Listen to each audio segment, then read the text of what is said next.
Well, hey there, friend. Welcome back to the Position to Prosper podcast. I'm your host, Erica Pyle.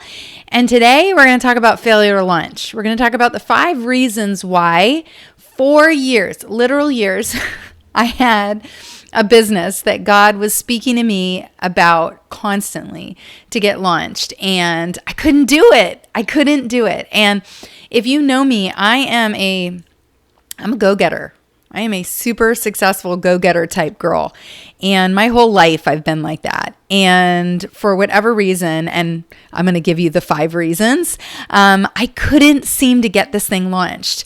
And I talked to us a little bit last week about the fact that I, was in the marketplace for many years as a highly functioning global tax director for tax accounting for a really big company, like big dollars, big money, big pressure. And I was doing it. I was making things happen.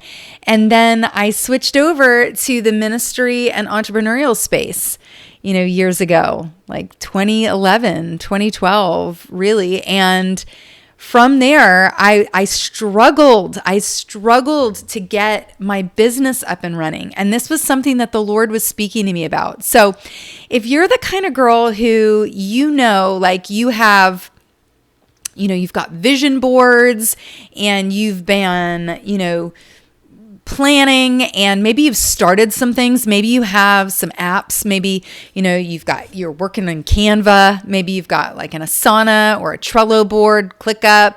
You've been planning. Maybe you got your URL and you've been in perpetual setting up my website phase. Like, I get all of this. So understand, like, if that's you, if visioning, planning, starting things, but never quite getting things off the launch pad has been your story, then sister, listen, this is the episode for you, because I'm going to tell you all about my story. Like, this was me for years. And I kept on going around that same mountain and I even had a few offers out there. I mean, can I just tell you something? Just like total side note. I launched something back before, it was early 2020. No, it was before 2020. And I made money. And then the Lord was like, not like that. And I had to give all the money back. I had to unwind the launch because I was like, I want to do it like this. And he's like, that's not what I told you to do. And so I kept on going around this mountain and nothing was sticking. And so this went on until 2023. And then can I just tell you something? I was done because here's what happened for me. The thing that finally stopped everything in its tracks is that I redid a mistake. So there's one part of me that I can try a bunch of different things, throw a bunch of spaghetti at the wall, see what sticks. And as long as it's new stuff, I'm not feeling too bad about myself. I'm not picking on myself too badly. But if in my frustration or in my I don't know what else to do, I make the same mistake, that's where I draw the line. And that's what happened for me in 2023. So I had tried to do my business one way and it didn't work, and God pulled the plug in an instant, like this, boom. He was like, we're not doing that. And he unplugged it. And within a matter of weeks, I was at a standstill on that. And so I took time with the Lord. I visioned. I was going in a different direction. I was actually quite dismayed. I was disappointed. And I remember just being like, I don't know what to do. And so I prayed and I sat with the Lord, and I kind of recentered, refocused, and I went moving again. But somewhere in the midst of that, I thought I can just circle back and try again. And so I literally went back and tried again. And the trying again that I was doing was, I'm a certified holistic health coach. And I have a certification in it. And I did many, many hours, hundreds of hours of certification, had to pass tests, do all the things. And I am qualified at that. But the Lord really was pushing me to do breakthrough business coaching. And I just kept on, and it's going to be one of the things that I talk about in a minute, but I just kept on pressing back against it and being like, no, not like that.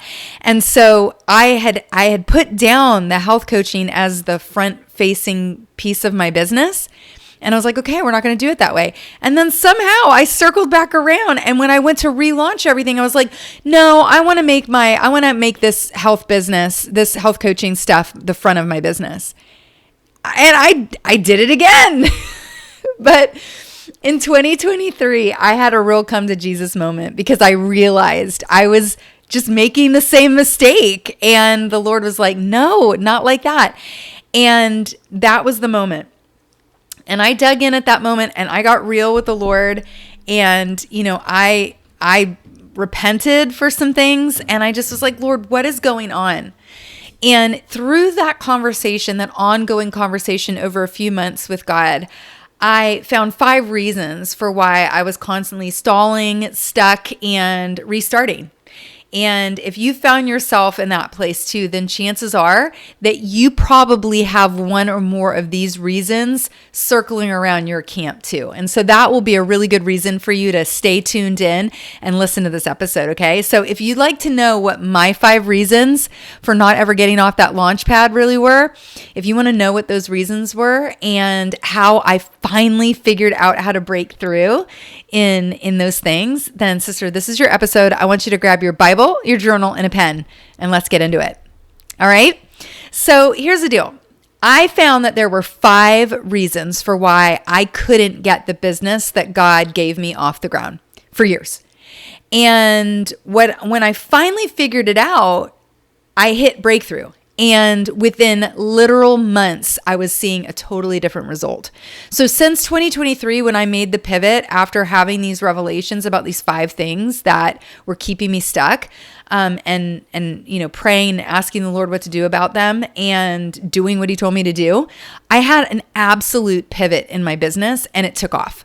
So ever since 2023, I've been having real success in my business. And so I wanted to share a little bit. I'll share a little bit about my business arc and then I'll give you the 5 reasons and how I broke through. Does that sound good? Before I do that though, can you see the yellow tint on my glasses? Yeah? If you're listening on audio, I'm sorry. You can come over to YouTube and you can see my channel and you can see the yellow glasses. These are raw optics. I'm not associated or affiliated. I don't have a link or anything. But I've been having super bad oral migraines. So like the ones that like give you the bright flashes and stuff like that. And we've come to realize that they happen the most for me when I am totally stressed out. So like if I'm in the middle of a launch, if I've got multiple things going on at the same time, which I tend to have.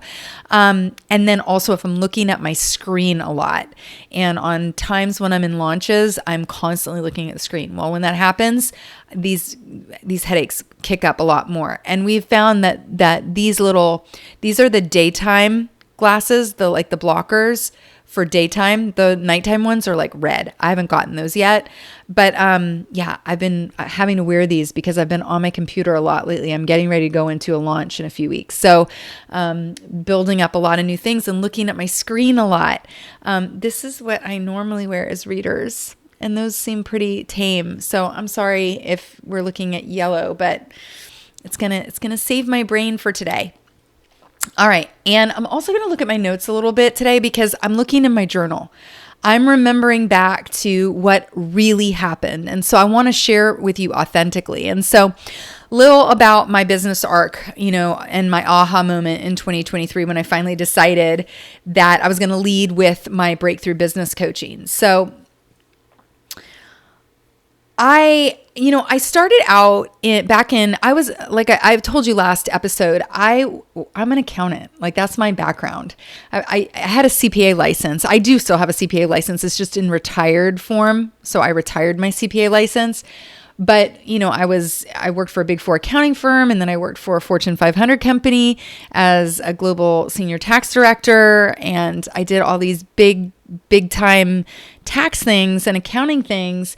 And that's really my background. And to be honest, like when I was doing that, yes, process engineering, process management, forensics around that, helping companies to get on systems and frameworks that worked to keep their process safe so that people could rely on it. That was kind of what I majored in. And I made a lot of money doing it. Okay. So no, I'm not bragging. I just want you to understand, like, I got used to making a lot of money doing what I did really well. God graced me with this ability. I have an apostolic gifting, so I see things far off in patterns. I have a gift for being able to grab those patterns down in Revelation, and God shows me how to unpack them for people and teach people how to build according to the pattern. And I can see up front what's going to happen, say 6-12 months ahead if we build in this particular way now. And so I know that's all a grace. But I have that, and I was making wild amounts of money doing that. And then in the mid 2000s, God told me to leave my job, like late 2000s. So like 2007, God told me to leave my job, and I left a 6-figure stay bonus on the table. There was like some transition going on in my company, and I was the only one with some working knowledge for a particular season that we were going through. And so they signed me to a 6-figure stay bonus if I would just stay for 2 more months. And the Lord was like, no.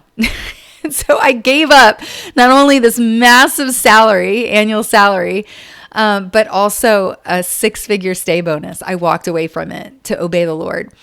And so I come through that, and I think it was 20, like I tell this in other episodes, this story in other episodes, but I suffered severe postpartum anxiety after the birth of my second son in 2009. And that took me out until late 2010. Like I was so sick, and it took me 16 months. So it was beginning of 2011 before I actually could function. And when I came back up for air, I told my husband, we got to get out of New York. We were living in New York. There were all kinds of things going on there for us financially and career-wise for him. And the market with real estate had crashed, and we were invested in real estate. And then I was sick. And so I asked him, like, can we just move to where my family is in Tampa for a little vacation? Like, can we take an extended vacation? My sister had a house at the time that was like 6 or 7 bedrooms. They were just married. They didn't have any furniture to fill it up. It was actually cheaper for us to take our whole house of furniture on vacation with us for a couple months instead of storing it in New York City. And so we did that. So we literally packed up our whole house. We sold our house because we were trying to actually move from one suburb into Park Slope. That was our plan. Like, we were trying to move into Park Slope, Brooklyn, and we were going to rent and then figure out something to buy, but we owned a house somewhere. And so we were already like thinking, we're going to sell this house, we're going to move and rent in Park Slope, and it wasn't happening. And so we said, you know what, let's just sell the house and let's go on vacation, extended vacation in Florida for a couple months, stay with my sister, we'll have all of our furniture, and then we can regroup. I was like at the end of my wit's end after going through that illness. And we were like, let's just do that. So we did that. And within 5 days of being here in Tampa, in Florida, we felt the Lord say, no, this is your home. And almost immediately, it took just a couple months, but we were like desperate for finding a church home because we loved our church where we were. We didn't think we were moving. We thought we were going on vacation. So we thought we were going to go back. And so now God's like, no, you live here now. This is your house. This is your home. So we're trying to find a church. We can't find a church. We decide to fast and pray and go to a regional conference where our oversight is, and up in Atlanta. And we walk into this conference, and I kid you not, we open the doors, we walk in, and our oversight pastor is walking across the room, and he says, "Here come the pastors of Tampa." And ultimately asked us to plant a church. We talked with our home church pastors. We worked it all out, and all of a sudden we're planting a church. Like we're never had that on our radar Doug and I were like, we will join a church. We will support a church. We are not church planters. And within like that, we were planting a church. And we planted the church in our living room, and it grew and it outgrew our living room. And so we started getting places and renting places, ballrooms. We were in a bar for a little while. We were in ballrooms, history center, museum, like ballrooms, hotel ballrooms. And then eventually we wound up with our own space where we are now. And through that, I started a women's ministry called Revive Women. But in the midst of all of this, in 2015, I became a certified holistic health coach. So you've got to understand, or maybe it helps to understand, that in the midst of all of this transition, I was pastoring a local church alongside my husband. I founded and was pastoring a women's ministry that was beyond just the four walls of our church. We had multiple churches that were convening for conferences and things that the women's ministry was putting on. And then I was also had become the certified holistic health coach. I went through another health flare. God showed me some things that I should be adding to my regimen. Then he was like, oh, hey, look, this is something that you can sell. This is something that I want you to, start working with. And so my entrepreneurial journey was started. And so I have all of these different things flying around, and God keeps on saying, it's all one thing, Erica. It's all one thing. And I'm like, but I don't know how to do it. Can any of you relate? Do you get me? Is it like you're multi-passionate? Are any of you like this? Let me know in the comments, because I know that that's who I talk to most of the time. I generally gather women who are like, I want to do all the things, and I just want to do it without burning out. Is that possible? I want to do all the things, and I want to do them really well, and I just want to do all the things. Can I do that? And I'm like, yes, you can. Philippians 4:13 says, I can do all things through Christ who strengthens me. What are all the things? All the things that God's called you to. And so for me, he had called me to all those things, but I was just like, where do I start? What do I do first? I just was on 5 different directions all the time. And I would start trying things, and then nothing would really stick. I'd get a little bit of success. I'd get some people that were interested, or I'd, get some things going. And then it was like, oh, that's not it. And primarily a lot of it was inside of me, but it was also the fact that my results were subpar. One thing you got to remember from my story is I was highly successful in my life in the marketplace. Like top 5%. Like I was in the top 10 percentile of my big 4 accounting firm, which is how I got a managerial development assignment and got sent across the country to work with like a premier group in the New York City office in World Financial. So I was used to being a high performer. I graduated 10th in my class. I went to college, a private college, for free on a full scholarship. I was always like just hitting the heights, and I was always successful. And then I come into this entrepreneurial world, and I keep on getting stuck. I keep on spinning my wheels. And I don't know, does this relate to any of you relate to this? Because I feel like this is who I work with most of the time. I have a membership called the Jesus Girl Gang Mentorship Community, and it's a community of women who are building businesses and ministries online. And I coach in there, I mentor them, we do things together, we're building their businesses together. And I find that most of the women who found me in that space, we're all like that. We're just like, I want to do all the things. I want to do them all really well. I want to do it without getting overwhelmed. And I want to do it without negotiating on faith, family, health, finances, or my sanity. Is that even possible? And so I got to tell you, yes, it is. But, and there's this big little asterisk, big little, right? There's this asterisk to it. When you are a multi-passionate individual like we are, it's hard sometimes to find focus.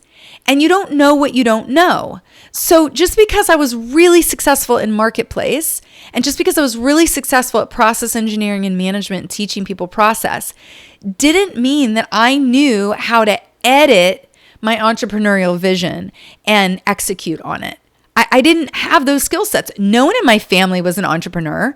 I don't think that anyone in my family before me went to college. So like, not even just like everyone in my family were like nurses and nurses. So they went to like nursing school. But that was after I went to college. My mom became a nurse, and then I had, removed relatives that were that, or public servants. So we had a lot of police officers and fire department firemen and sanitation workers and like serving people. And so like I was the first one to really go out in the marketplace with this like big like financial job. And then I'm trying to be an entrepreneur, and I'm thinking I should be able to figure this out. I did that on my own, but I really didn't. I went to school for it. I went to a lot of school for it. But meanwhile I'm thinking, well, I should just be able to figure out how to be an entrepreneur, figure out how to do ministry and business and wrap it all together and pastor people and launch this business. I should just be able to do that, right? And so this was all on me. And what finally hit me back then in 2023 was I need a coach. Now, I'm not talking about the kind of coach where you like tune into their YouTube channel, which I know you're doing right now. This was helpful for a while, or like getting a bunch of freebies or reading someone's book and calling that a mentorship. No. I needed a coach that was going to get into my world with me, that was going to actually get into my business with me and have a conversation with me and help me to understand, like, where are my blind spots? What am I missing? And that's exactly what I did in 2023. I found two of the greatest coaches, Kimberly Ann Jimenez and her husband, Chris Harris, of the Business Lounge. So I don't know if you've ever heard of them, but if you haven't, they are amazing. And I've been working with them for ever since, even actually before 2023. I amped it up back then. And I said, you know what, I need more coaching. And so I dug into what they had to offer at the time. And they have like a group coaching container right now that's really amazing. And so I was with them in that. And they got into my business with me and helped me to identify the blind spots. And ultimately what that did was bring me to the 5 reasons why I had this business that God was calling me to launch, but I just couldn't get it off the ground. They helped me to figure that out. And you want to know what the 5 roadblocks were? Because I know that's why you came here. And I've been talking on and on for 20 minutes about the backstory. Are you ready to get into the 5 reasons? Are you good? I'm going to get a sip of water. And let's do it. All right. Number one. And I should have known this because it was happening every single day, but it took for someone outside of me to help me to see this. Number 1, I was doubting myself big time. Now, part of the reason why I wouldn't even think that I was is because I'm a highly confident person. Like, I've got a lot of good track record backing me up. And, like I told you, like, I was making good money in the marketplace. I was having incredible impact. I was successful. People were shouting me out. My paychecks were going up. I was getting promotions. I was being sought after. I was being headhunted, like all of that. But what I didn't realize is that even though I was successful in that space, it didn't mean that I wasn't going to doubt myself in the entrepreneurial space. And here's the thing, even though God said to build this entrepreneurial business, even though I had made big bucks in business in general, even though I had a track record of helping others and having really great testimonials come back to me, even though all those things were true, I still doubted myself because I hadn't done this specifically. And I got to tell you something, that's a bad recipe when it comes to being an entrepreneur. Because being an entrepreneur, a lot of what we do is brand new. We're pioneers. We're engineering things. It's part of almost the definition of an entrepreneur is to build something from the ground up that nobody has ever seen before. And so for me, I was tricking myself in the sense that I was like, I knew I had all of this back success, but I couldn't see what those things meant back then, how that could result in my success now, because I couldn't see it. I still doubted because I hadn't done this specifically. And I'd even failed at getting some of these other small business ideas off the ground. Remember, I told you I was throwing a lot of spaghetti at the wall. So I tried a couple of network marketing ideas. I tried to do just straight up digital courses. I tried to do a membership around health. I was trying all these different ideas and nothing was working. And so I was saying, well, look, I keep on failing. And I kept on letting small failures mean that I needed to doubt myself and that this meant that I was never going to be good at it. I didn't realize that failure was just in entrepreneur world, failure is actually our college. I know, but you got to get with me. Like online courses and stuff can be a part of your education as an entrepreneur. That's great. It's like, your education, but trying and failing is also education for an entrepreneur.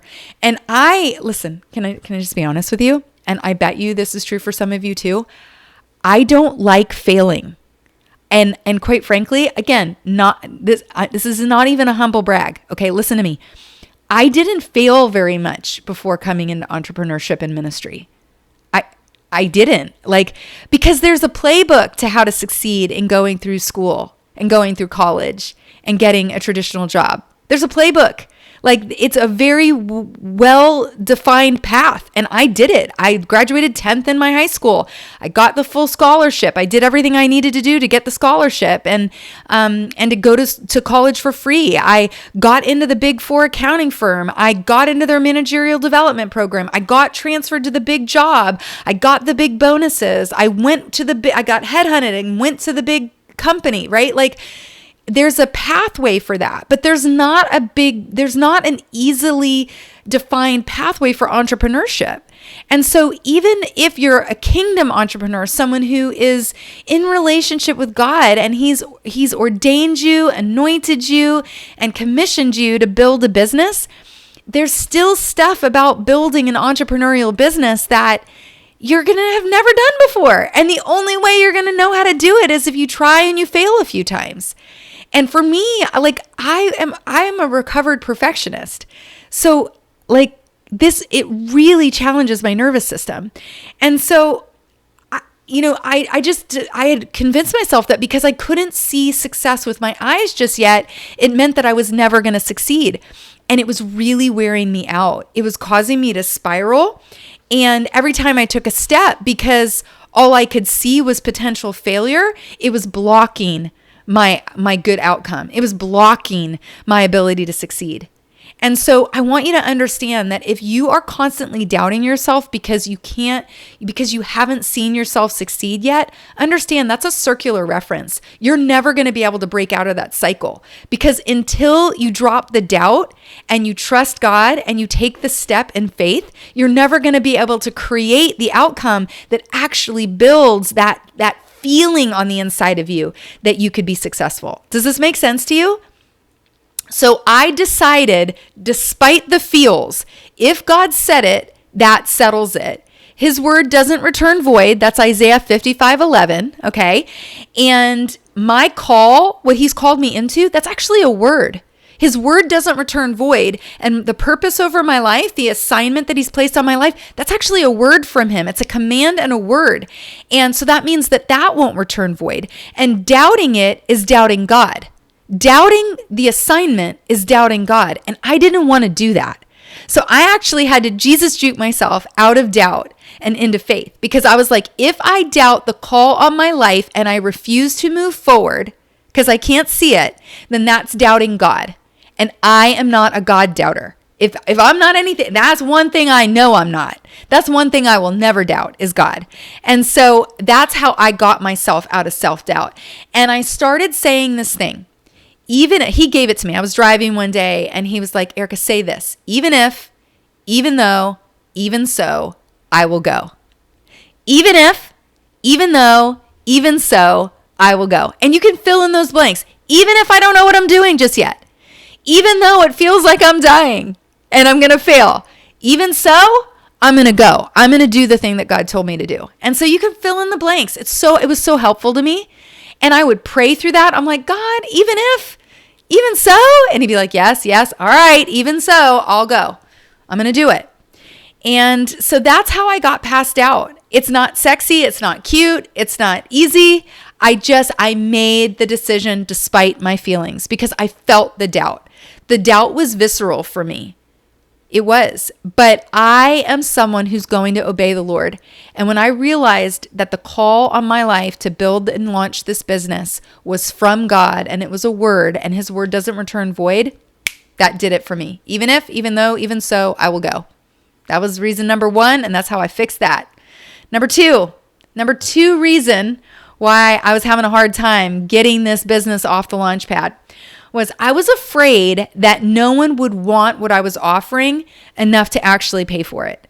Now, I know that this is a universal fear. Like in the Christian women's business niche, we are all afraid to charge for our offering. It's something I hear about all the time. Now, for me, it was even a little bit harder, and here's why. Remember I told you that I was pastoring a local church alongside my husband? Remember that? And I'm also trying to run a business. So I've got a church, a ministry, and then I'm trying to launch a business. And in the church and in the ministry, I'm expected to serve for free. Now, I was making a little paycheck in the church, but in the ministry, it wasn't creating any revenue at that time. And so I was just serving. And, a lot of times we have this belief that, if you're doing church work, it's ministry. You shouldn't be getting paid for that. Can I tell you, the Bible says that even an ox, as he treads out the grain, is not supposed to be stopped from eating. So, and Paul said, we should be paid for the work of the church that we're doing. And so I was getting paid in the church, but somehow the wires were getting crossed and I wasn't realizing no, I can actually make money in my business. And one day the Lord sat me down and he was like, can you please read the passage in Acts that talks about Paul being a tent maker? And I'd always over spiritualized it in the sense of being well, he was doing that because he wanted to be in the marketplace so he could win some more people. And quite frankly, I know Paul as an evangelist was definitely doing that. But the Bible also says that the money that he was making as a tent maker was being used to support his ministry. So there is biblical precedent for being someone who is bold in preaching the gospel and preaching the gospel for free, right? Bringing the gospel for free. It should be done without charge. I'm going to preach the gospel. I'm not expecting you to pay me anything for it because it's not mine anyway. But I can also run a business. And for me, because my business was so closely aligned with faith, I kept on getting tripped up and thinking because I'm talking about biblical themes in the midst of business, I shouldn't be charging that much. Or because I'm working with women who are just starting out, I shouldn't charge a lot. And so I was giving away a lot of what I was doing for free. And I know that a lot of us do this. We start off helping and noticing that we're good at something. And so then we keep on offering it because it makes us feel good to know that we're helping somebody else. And we think maybe it's just a little side thing, and then our friends and our family know that we're good at it. And so they come to us and they ask us if we'll help them. And so we're doing it with them for free and it's easy. And then we start feeling guilty about if we were to charge for it. And I'm telling you, if God told you to start a business doing what you're doing, you're meant to make money. The Bible says that God gives us the ability to make wealth. The kingdom, when we bring the kingdom, it costs money to expand the kingdom. I know, you're not going to hear a lot of, preachers or Bible teachers talking to you about this, but I will. I have a whole module at the beginning of my signature course where I talk about biblical money mindset. And a big portion of that is, sister, you better get okay with being radically, ridiculously rich. Because if you want to do big things and have great impact in this earth for the kingdom, you're going to have money. You're going to have access to resources. And you're like, well, my daddy owns the cattle on 1,000 hills. Yeah, but he's got to get it into the earth. So he's got to get it through the funnel and into your hands so that you can actually operate with it. Do you understand that? So you ain't going to do nothing with the cattle on 1,000 hills up in heaven. You need it to get into this earth and you need to get it into your bank account so that you can actually steward it well for him and expand the kingdom. And so for many of us, we have to get okay and actually get really good with the idea that we're going to be ridiculously wealthy in doing what we're doing. Now, here's the thing. I had a history of being ridiculously wealthy in the marketplace. What was messing me up was that my topics and the themes that I was talking about and the people that I was called to talk to were church people. And so I had it in my mind that somehow I was supposed to just be doing this for charity. And God had to get a hold of me and be like, hey, I need you to have lots of money to do the other things I want you to do.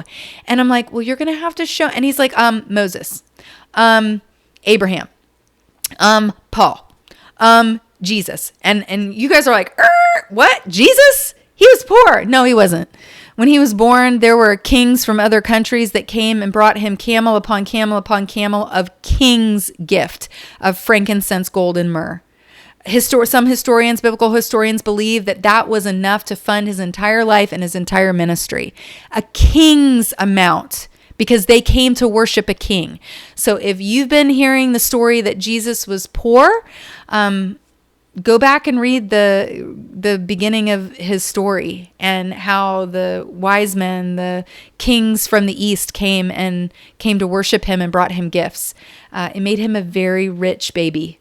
And that would have paid for a lot of stuff to expand the kingdom. So I had to get okay with that. And if you're gonna build this business and launch it, you're gonna have to get okay with that too. Because, if you don't realize that you are meant to steward wealth for God, then you don't fully understand why he called you to build a business. Even if he's called you to build a ministry, you can still support yourself through a ministry, and you can and you're meant to build a lot of wealth to pour into causes. And so it's just a matter of where that cash is redirected, and technically in the practical space of taxation and government compliance, how we're establishing what it is. But nevertheless, whether you're building a business or a ministry, you have to be able to believe that God is going to move tremendous amounts of wealth and resource through you so that you can bring the kingdom, because bringing the kingdom costs money. Okay? So how do you get past this? Number one, it's a mindset issue. But secondly, when you get down to the practical part, you're like, okay, well then what do I charge? How do I know what to charge? Because for years, my prices were way too low. That was my problem. I was charging extremely too low prices. And so people weren't even valuing what I was offering. There were some people that got into it, and I literally on a launch webinar, when I revealed the price for something, this woman in the chat like 4 or 5 times was like, okay, but can I clarify? That's all of that for this price? And then she was like, no, that's just this part, right? Like, what do you charge for this part and for this part? And I'm like, no, it's for all of it. And she's like, no, you're not understanding me. There's no way that all of that could be that price. She's fighting me on the fact that I'm not charging enough. And meanwhile, my coaches in the background, while I was putting up this offer, they were like, Erica, it's too low. You're going to have a problem. I'm like, how can you have a problem charging too low? Well, I found it, because now I'm stopped in the middle of a webinar talking with one person who's arguing with me about how they cannot understand how the price of my course or my program was that low. And I learned a lesson that day, because people were falling off the webinar while we're arguing about it. Why? Because they're like, well, it must not be worth it. Now, those people that did buy that offer, thank God, there were people who bought the offer. They come into the program, and now all I'm hearing is, "Oh my gosh, this is so good. This is the best kept secret. Why aren't there a million people in this program?" Well, it's because I didn't charge enough money. That's why. That's why, Victoria. That's why, Rhonda. That's why. My fault. I didn't charge enough money. So how do you know what to charge? Well, here's what I had to do. I had to research other companies, other entrepreneurs in my business niche, which was faith-based business coaching. And I had to get a real idea of what they were offering and what they were charging for it. And then I had to find my positioning in it, because maybe I'm not as advanced or as far along as somebody else. Maybe someone else has more credentials than I do. Maybe they have more experience. Right? But I have experience. I've made a lot of money in business. I've helped a lot of people make a lot of money in business. So like, there is value there. So I had to sit down and do the practical step of looking at other people in the niche, other businesses that were doing what I was doing in the niche, and properly pricing my offers. Do you get it? So it's a mindset issue first, and then it's a practical pricing issue second. And if others are listen, this is the thing, because people are like, you want me to go and find other people in my niche that are doing exactly what I'm doing? That's just going to bum me out, Erica, because it's going to mean that I shouldn't be doing it. Can I tell you something? If someone else is doing what you're doing, good, because that means that there's a market for it. If someone else is doing exactly what you want to do and they're making money doing it, good, because that's proof that you can enter the market and you can find your person that you're meant to serve, and you can make money doing it too. There's a market for it. You need to get that mindset, okay? Okay, number 3 reason for why I wasn't launching my business, even though God told me to do it, and I couldn't. I was stuck. I spent all my communication time. So whether I was on social media posting, whether I was sending out an email, whether I was on a podcast, wherever I was communicating, I spent all of my public communication time answering objections of people who were never going to buy my product anyway. I'm talking like people who were friends and family that were not my ideal customer, or haters. It was both sides of the spectrum. People who loved me but were never going to be a good fit for my offer, or people who hated me and they could care less about my offer. I was talking to these people. I was constantly justifying my offer. I was constantly over-explaining my offer to the wrong people. I was trying to convince the wrong people of why my offer was good. Instead of figuring out who my ideal customer was and only talking to her. And I say her because my ideal customer is a her.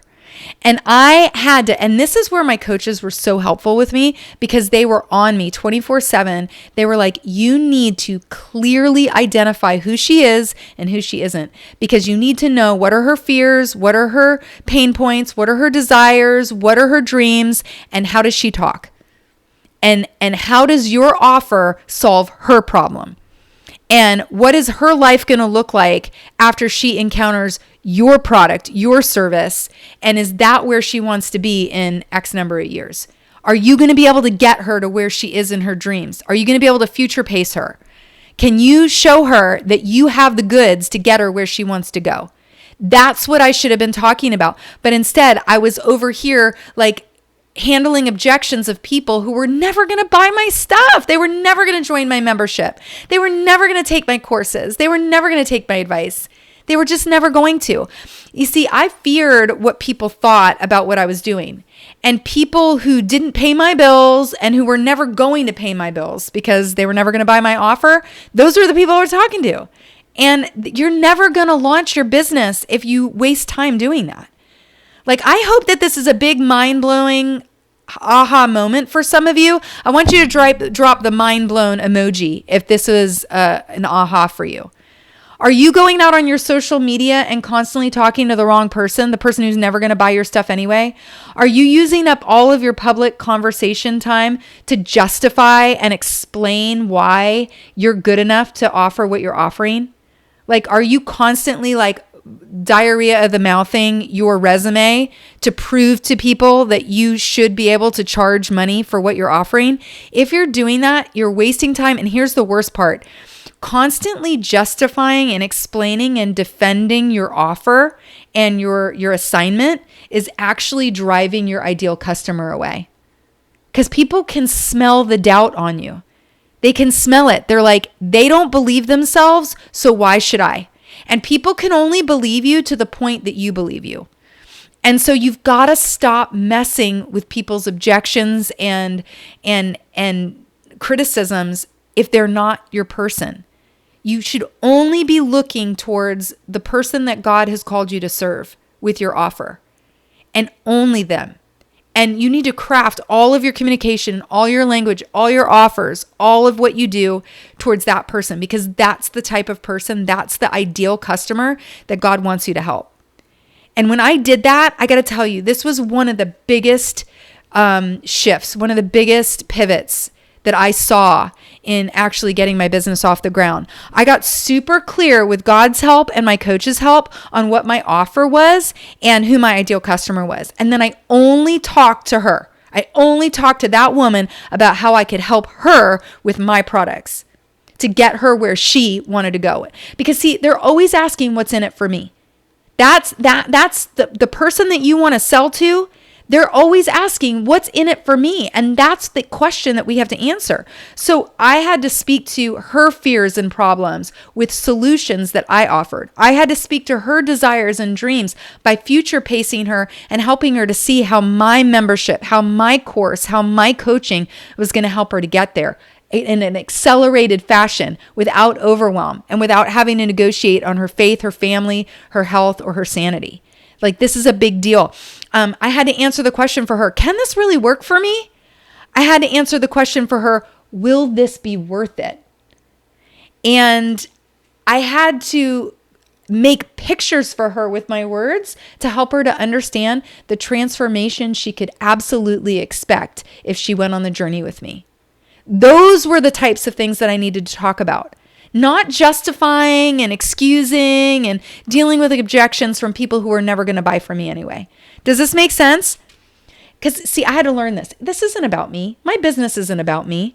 My business is an offer that God put into me because he knows that the world needs it.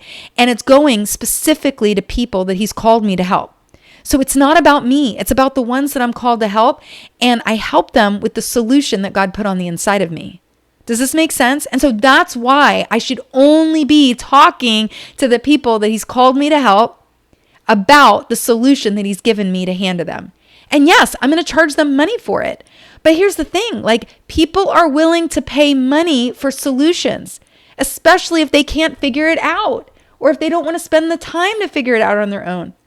If they feel stuck, like, they want to pay money. This is one of the reasons why I was having the number 2 problem. I wasn't charging enough. So people were like, there must not be a real solution there because she's not charging enough money. And I know the problem that I have is an expensive problem. So charge me, sister. I was literally having people telling me to charge them more money. Okay, don't do that. And talk directly to the person that you're called to serve. Okay. Number 4 reason why I was stuck on the launch pad with my business that God had told me to launch and I couldn't get it off the ground. Are you ready? I spent too much time trying to figure it all out on my own. Look, I'm resourceful. I'm smart. I'm a process engineer. I bet you're the same way. I bet you're smart. You're resourceful. You're like, I will figure it out. I'm not going to fail, right? But you think to yourself, I have to do this all on my own. Because being an entrepreneur is a new thing. For most of us, it's not like we were born into a family of entrepreneurs. If we were, you wouldn't be on my podcast. If you were born into a family of entrepreneurs, it would just be in your blood and you would just be going. Like my kids, they don't spend time researching entrepreneurial stuff. My kids are already doing entrepreneurial things because they have 2 entrepreneurial parents who've gone ahead, who've done the research, who've done the coaching, who've done the things, and now we're running businesses. And so they just kind of draft off of us and they're going to go further and it's going to be easier for them. But because I was new at it, I spent so much time and I put a lot of pressure on myself that I had to do it by myself. Because in the marketplace, that and in college and in school, that was a big status flag to wave. It's like I pulled myself up by my bootstraps. I figured it all out by myself. I figured out how to do this. I did it on my own. Well, in entrepreneurial land, that's actually stupidity. I learned that you want to pay to go faster. Like you want to sow seed to go faster. You do. And so this is the other thing. This is why you want to sow seed. I'm not just saying spend money. I'm not just saying throw money at the problem. I'm saying sow seed. Here's why. Because the enemy knows that you are a resourceful and smart individual and that you will keep on going around that mountain until you figure it out. And when he figures that out, he will wear you out.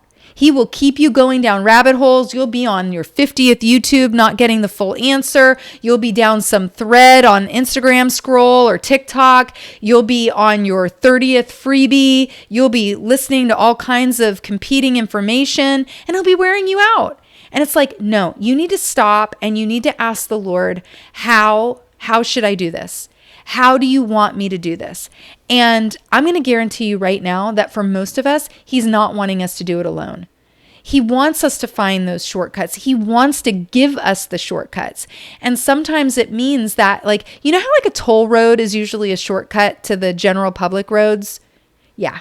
See, I had to learn that I needed a coach. I needed a community.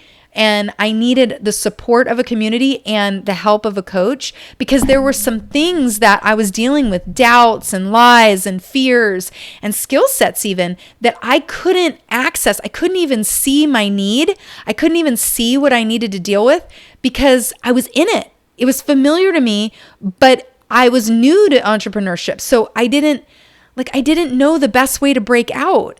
And then I also have an enemy who's seeking to devour me. He's seeking to slow me down and wear me out because he knows that if I get this business off the ground, the people that I'm going to wind up, I'm someone who is like planting my seed, and from my seed, there's going to be so much fruit, and all those seeds are going to be planted, and then that fruit's going to get sown, and those seeds, it's going to explode. When you do breakthrough business coaching, understand, like you impact like hundreds of people, and then those hundreds of people go and impact hundreds of people.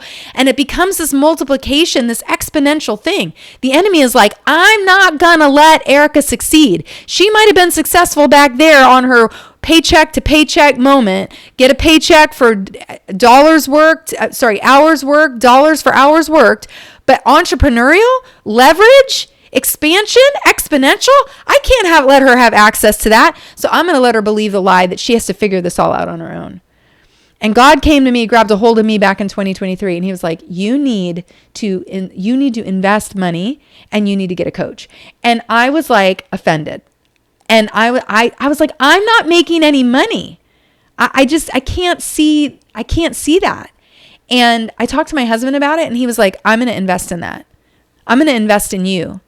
To get a coach, because I know that what God has called you to do is worth it. Now, I understand that not everybody is in a position, not all of us are in a position to sow the kind of money to get a personal coach, but what can you do? And here's what I would say. I was, because I was slowly dying with every YouTube video and with every freebie, and I didn't realize, look, this is something you need to realize. Freebies are designed to leave you wanting more, and the more is behind a paywall. So understand, every free YouTube video, every free video series that gets sent to your email, every free PDF, every free cheat sheet or system or strategy that you're getting, like people are, give me your email and I'll give you this free thing. If you think for a second that you're going to be able to build a thriving business off of all the freebies, listen, it's not going to happen. And the reason why isn't because you're not resourceful enough or smart enough.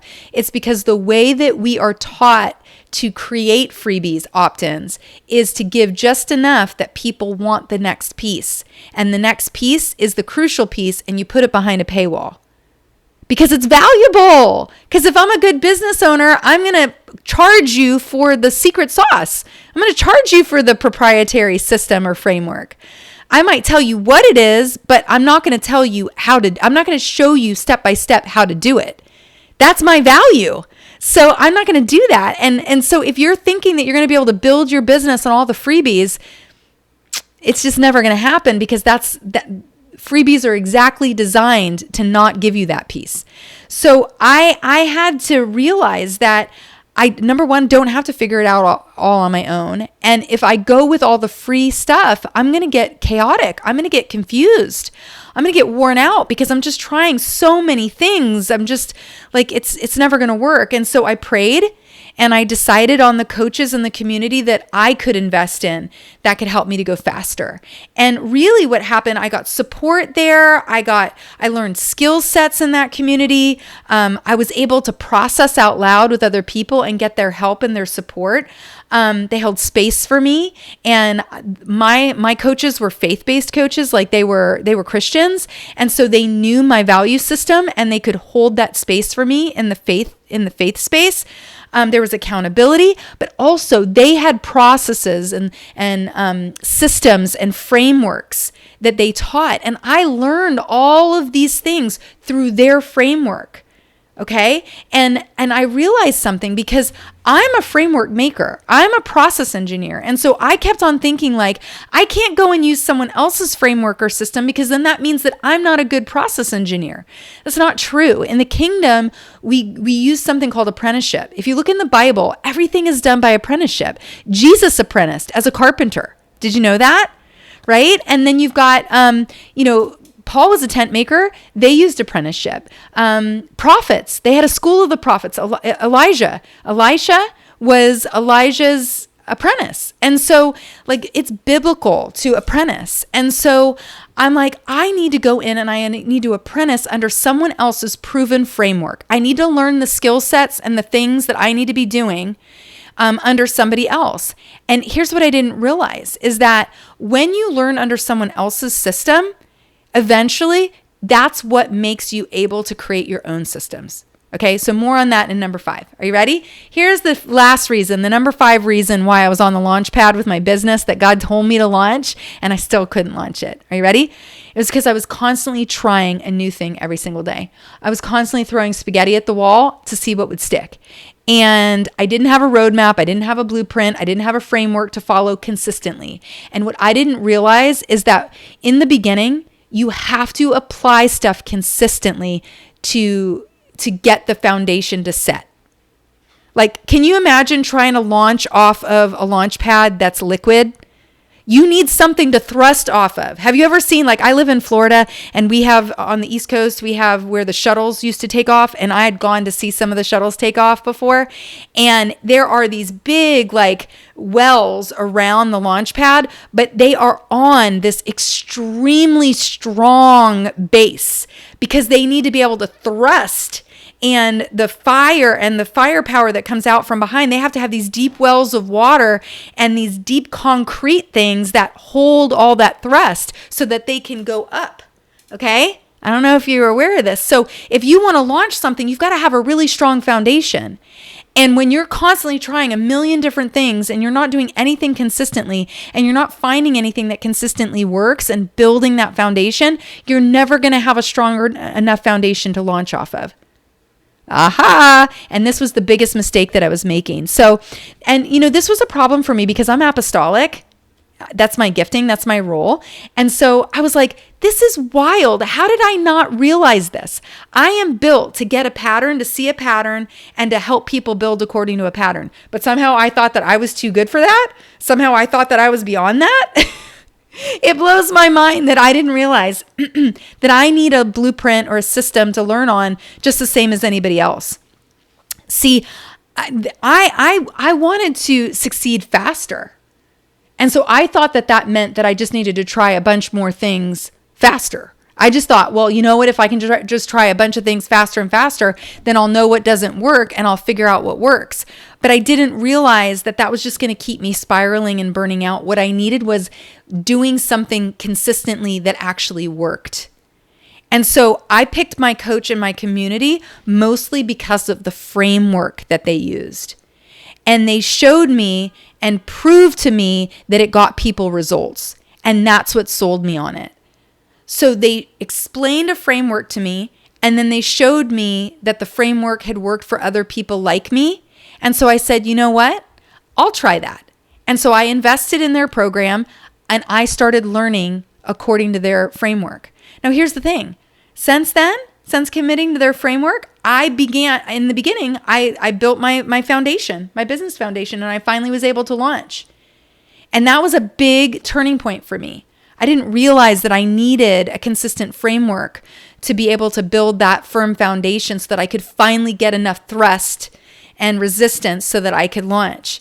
But here's the thing, because if you're like me, you're like, I don't want to use someone else's framework. I want to figure it out. Like I'm a framework builder. What I didn't realize is that just like biblical apprenticeship, like the apprenticeship is there for you to learn the basics. It's there for you to build the foundation. It's there for you to build the skill sets in entrepreneurship, let's say, okay? But once you get that, you get to stand on their shoulders and you get to launch from there. You get to actually build, your own framework, your own proprietary system, your own way of doing things. You can get fancy. You can start to make the tweaks. You can elevate. You can upgrade. But once you have a firm foundation, does this make sense? And so that's why I believe that it's so key to have a framework that you're working with. Find a coach, an accountability system, a community that uses a framework that can help you to build a firm foundation. It doesn't mean that you're not a good entrepreneur. It doesn't mean that you failed because you couldn't figure it out on your own. It actually means that you're very wise because you know that to build a firm foundation is going to help you to launch successfully. Does that make sense to you? All right. So this is why in August, my friends, I'm going to be launching a new workshop. And I'm not going to tell you the name of it yet because my team and I were still working out all the details.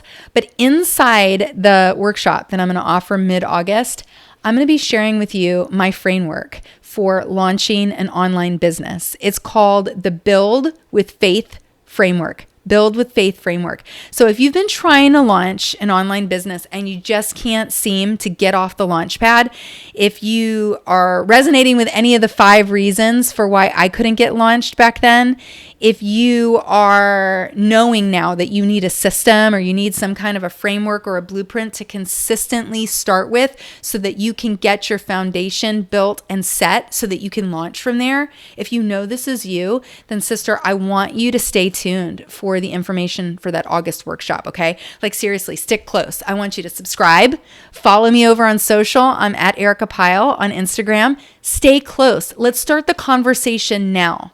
Because I'm telling you, when I've been there, I know what it feels like to feel like you've been going around and around and around the same mountain and not getting any traction. And I'm telling you that it's going to be about a month and a half until we launch that workshop. So over the course of the next 6 weeks or so, I'm going to be talking about this topic here on this podcast. And we can start doing the conversation and the work together now so that you're ready when I share the framework in August at the workshop, you're ready to lock in and get going. How does that sound? Does that sound good to you? All right, because I really believe that, this could be the thing that God intends to use to get your foundation set so that you can finally launch and get flying. Like, it's your time, sister. Do you know that? Do you know that it's your time? This is your season.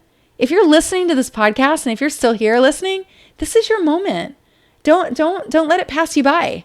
So get subscribed, follow me over on social, and let's do this together. Sound good? All right, friend. Thanks for being here with me this week. I hope you have a really great week, and I will see you back here next week, same time, same channel. Bye for now.